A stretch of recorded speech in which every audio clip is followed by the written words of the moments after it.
Left-wing activists are pushing Joe Biden to create a reality czar to combat disinformation. Dr. Fauci has some new common sense advice on face masks. Plus, the White House communications team gets caught trying to get press briefing questions before the briefing. All that and more. I'm Bobby Eberle. This is a 13-minute news hour. And God bless the United States of America.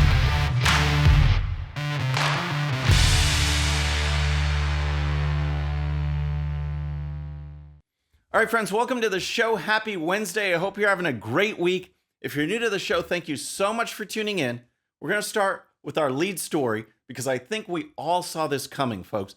Leading up to the election, media, big tech took unprecedented steps to silence conservatives, things we never saw before. We saw a legitimate news source like the New York Post put out a legitimate news story and it was blocked. It was banned. You couldn't share it on Twitter. You couldn't share it on Facebook. The New York Post's own Twitter account was blocked for a week because of non-compliance, violations of community standards. And why? Was this fake news? Was it a made-up story? No, it was about Hunter Biden and the contents of his laptop, the contents of which revealed Hunter Biden and Joe Biden involved in some shady deals with China and Russia.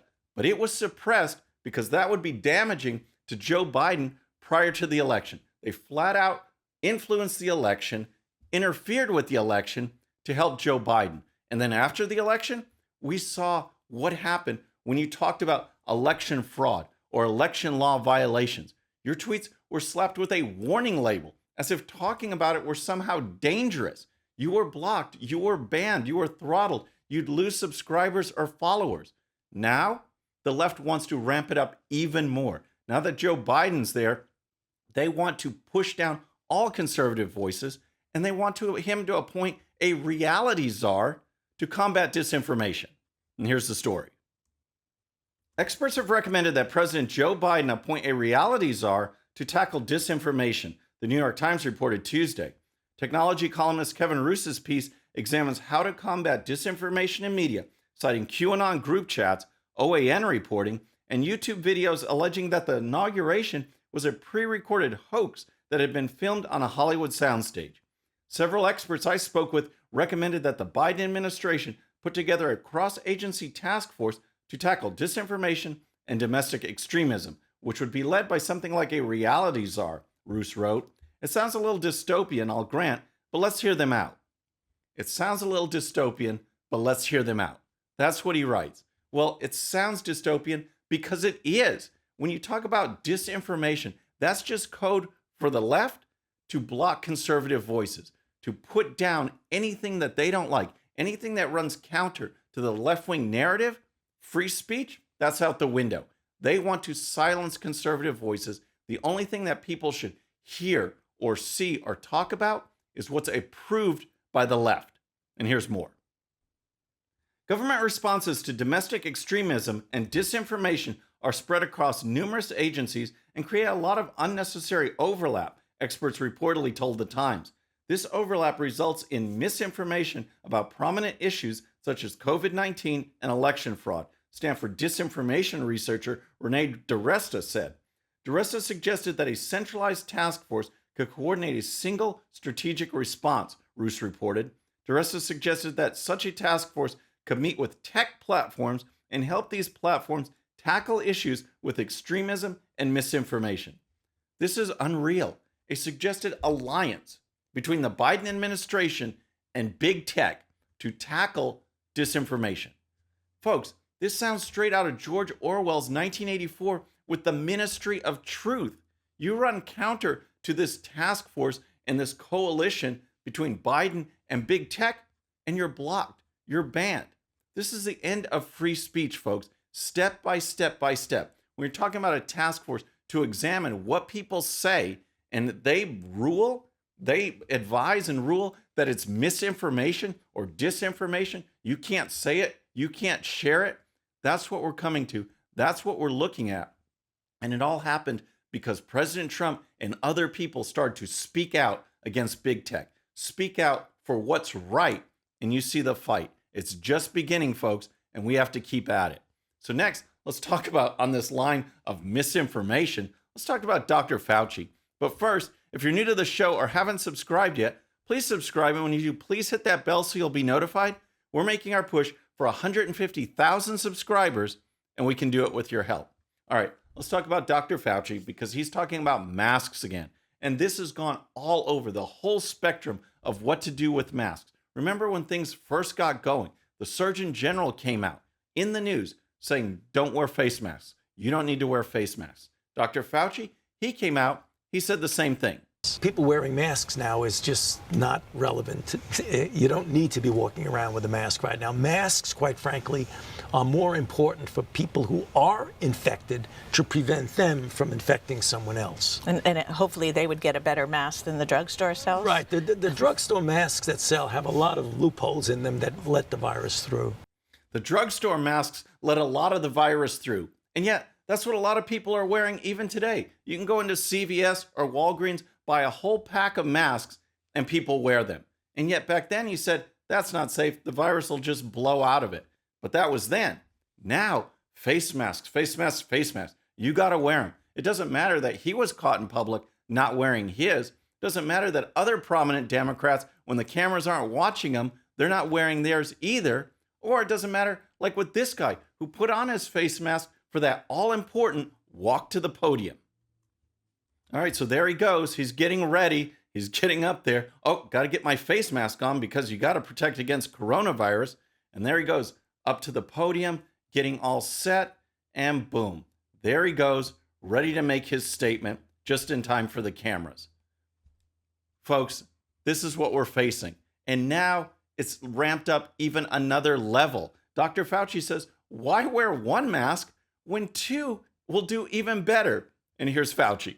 So if you have a physical covering with one layer, you put another layer on, it just makes common sense that it likely would be more effective. And that's the reason why you see people either double masking or doing a version of an N95. No studies, no data, but hey, do it anyway.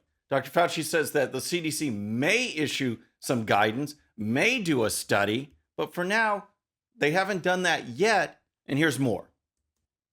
But it doesn't yet reach the point of an official recommendation from the CDC because of the lack of data, Fauci said. When people ask me, should I be wearing two masks? I say, if it makes you feel better to do two masks, the chances are you're going to get enhanced protection. So why not go ahead and do it? Dr. Fauci has made similar comments, but others say double masking could cause more harm if worn improperly, the New York Post reported. Michael Osterholm, an infectious disease expert who was an advisor to President Biden's transition team, told NBC News Sunday, what we're concerned about is that many of these face cloth coverings do already have compromised fit or filtration capacity. If you add another mask, you may actually make it tougher for the air to move through the two cloth area. And then at that point, it causes more air to actually leak around the sides, which actually enhances your ability to get infected. That's a good one. Layer up. The air can't get out, so it just blows out the sides. These people don't know what to say, folks. It's all about keeping people with this reminder that coronavirus is around us, so don't get back to normal. You're non-essential. Stay home. They can't even get their story straight on face masks. Yeah, let's layer up. If two are so great, why not three or four? Just go layer up like that until you pass out. You might not be able to breathe, but I guess you won't get coronavirus.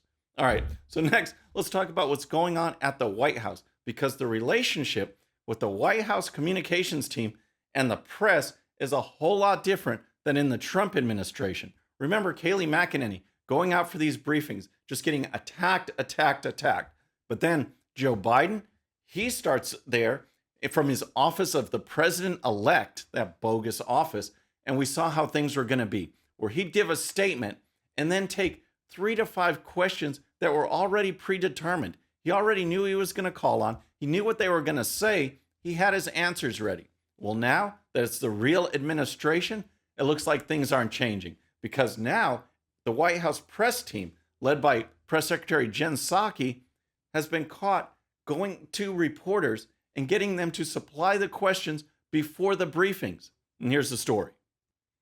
President Biden's press team is not denying a report Monday that said they've been probing White House reporters for their questions in advance of press briefings. The Daily Beast said it interviewed 3 sources with knowledge of the matter and reviewed written communications that revealed the new president's communication staff had probed reporters on more than one occasion to see what questions they planned on asking. The issue was raised last week during an informal Zoom call meeting with the White House Correspondents Association, in which leaders advised reporters to resist and ignore any attempts by the administration to learn of the questions in advance, the Daily Beast reported. This is the height of lame. The press are supposed to be independent, not in partnership with the White House. They are supposed to ask questions, probe for answers, not simply relay White House talking points. It's absolutely ridiculous. And here's more. Well, it's a relief to see briefings return, particularly with a commitment to factual information. The press can't really do its job in the briefing room if the White House is picking and choosing the questions they want, one White House correspondent told the outlet. That's really not a free press at all. It frustrated enough reporters for people to flag it for the White House Correspondents Association for them to deal with, another source said. According to the Daily Beast, Mr. Biden's press team did not deny that staffers had solicited questions from reporters and said it has reached out to reporters directly in an effort to foster a better relationship with the press than that of the previous administration. Give me a break. Foster a better relationship? Everything is scripted. That's what they want. They want scripted, and they're not getting it. And you can tell that Jen Psaki is in way over her head with all of the numerous. I'll circle back on this one. She's not prepared. She can't answer the questions, and so they're trying to script the entire press briefing. That's not how things should work. So next, let's talk about Liz Cheney, Republican from Wyoming, House member. She's in hot water, and it looks like it's getting worse. She was one of the 10 Republicans. She's a member of the House GOP leadership team, along with Steve Scalise, Kevin McCarthy. She's part of the leadership team. She is also one of the 10 Republicans to vote for impeachment following the Capitol riot. Vote for impeachment with no proceedings at all. No defense being able to be put forth by the president and his legal team. She voted for that. Now it's all coming home. It's all coming down. House members want her out. She's facing lots of pressure back home. She even has a Republican challenger, a primary opponent for her next election. And now GOP counties are stepping forward and censuring her. And here's the story. Republican parties in 10 Wyoming counties have censured chair of the House GOP conference, Liz Cheney, for her vote to impeach former President Donald Trump. According to the Casper Star Tribune on Tuesday, more counties could join the effort to condemn Cheney, who has faced severe backlash in her home state and Washington, D.C., since the House impeached Trump on January 13th. Cheney betrayed the trust and failed to honor the will of the very large majority of motivated Wyoming voters who elected her, the Sweetwater County Republican Party said. Yeah, this is a state that went 70% for Donald Trump, and she participated in his impeachment where he was not even allowed to mount a defense. That's how things are going. But where do we stand, folks? Mitch McConnell, who's not a member of the House, but he is the GOP leader in the Senate, he's come out for Liz Cheney. Kevin McCarthy, who is the leader of the GOP in the House, he's come out for Liz Cheney. But the conference in general, the Republicans in the House, more than half of them support her leaving, being ousted from that leadership position. Names have been floated like Elise Stefanik or Lee Zeldin to replace her. So if they're already talking names, I think the writing's on the wall. I think she's going to be gone from this position. The momentum is there. It's building in Wyoming. She has a primary challenger. Even if she stays in the leadership, she might not make it through the next election cycle. And good for the Republicans. Good for them standing up on principle. If you're not going to represent your state, if you're not going to give the President of the United States due process, then you shouldn't be in that leadership position. And maybe you shouldn't be in office at all. Folks, that's our show for today. I hope you enjoyed it. Please subscribe. And when you do, please hit that bell so you'll be notified. And we'll see you next time. I'm Bobby Eberle. This is the 13-Minute News Hour.